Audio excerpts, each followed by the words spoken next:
மன்னிப்பு கேட்கிறாரு அந்த ஸ்பேஸ்லயே. அந்த ஸ்பேஸ் முதல்ல நீங்க கேட்டுவாங்க. ஒரு 3 நிமிஷம் இருக்கும், முழுசா கேட்டுவாங்க.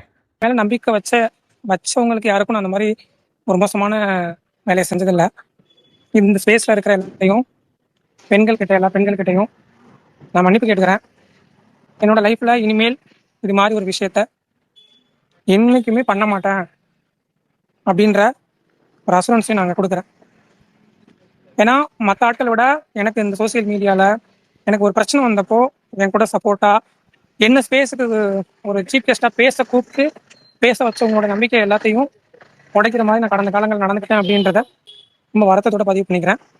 இங்கே இருக்கிற எல்லார்ட்டையும் நான் மன்னிப்பு கேட்டுக்கிறேன். நீங்கள் தான் என்ன மன்னிக்கணும். கேட்டிங்களா? அப்போ இது நடந்துகிட்டு இருக்கு. இந்த மாதிரி ஒரு பொறுக்கி இவன் பண்ணுறான். இந்த பொறுக்கிக்கு சப்போர்ட் பண்ணி மாநிலத்தில் இருக்கிற ஒரு முன்னாள் அதிகாரி, காவல்துறை IRS அதிகாரி, அவரு stay strong, be strong, be strong, stay strong. C, என்ன பொழப்பு இது? ஒரு அயோக்கிய அக்யூஸ்டுக்கு, பாலியல் அக்யூஸ்டுக்கு ஸ்டே ஸ்ட்ராங், ஸ்டே ஸ்ட்ராங்.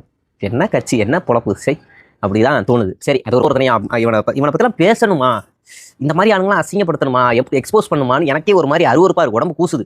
ஆனால் இவனெல்லாம் பார்த்துட்டு சீன்னு கடந்து போயிட்டேன்னு வைங்களேன், இவெல்லாம் நாளைக்கு ஒரு பெரிய ஆபத்தாக வருவான் இந்த சமூகத்துக்கு, ஒரு பெரிய கரையாக வருவான். ஒரு போஸ்ட்ல இவன் என்ன சொல்றான்னா, விஜய்க்கு ஃபயர் விடுறான். அடுத்த போஸ்ட் இவன் தெரியுமா செய்யறான்? ஒரு பொண்ணோட போட்டோ போட்டு இந்த பொண்ணோட வீடியோ வேணா DM பண்ணுங்கன்றான்.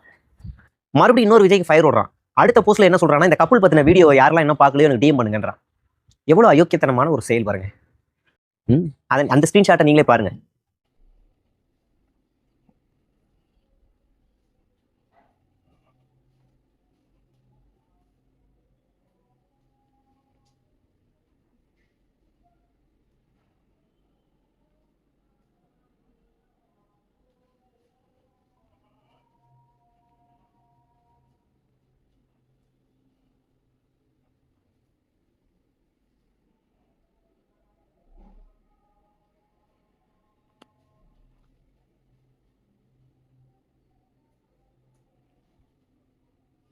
இவன மாதிரி நிறைய பேர் இருக்காங்க.